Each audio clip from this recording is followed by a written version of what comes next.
Hello, my name is Daniel Alcantara, and today we will be learning how to use the spectrophotometer and how to measure the absorbance of your solution.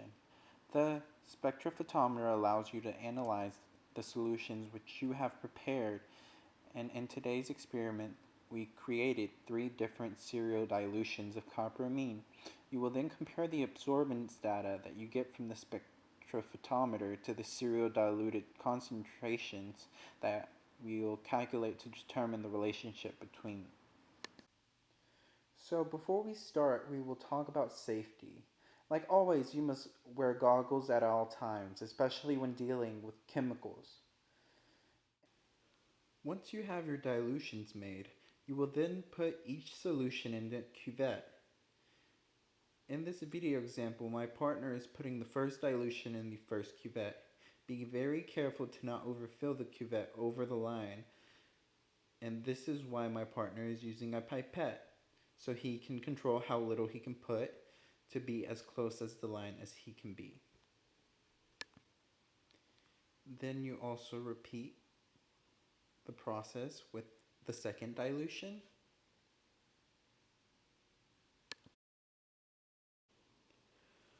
Another thing to be mentioned is notice how the stock solution is the darkest, and as we go down the line the dilutions lighten. What inferences or guess could you make on how the light will absorb as we test each dilution? Then we will repeat the process for the third dilution.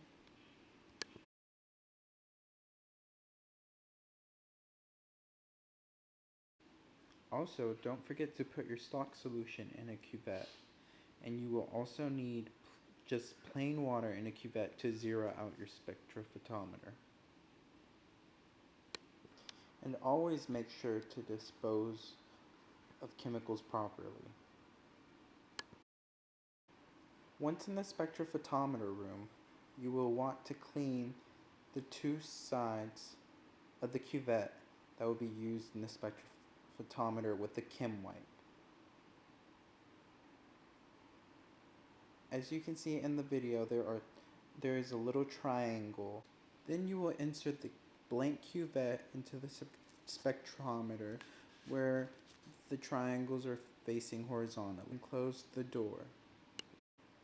Then you can zero out the spectrophotometer with the blank. Open and take out the blank. Clean your stock solution cuvette and place it within the spectrophotometer.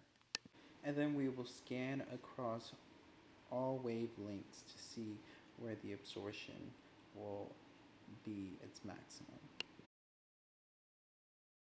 At the very top of this graph is the lambda max, which refers to the absorption spectrum where the absorbance is maximum.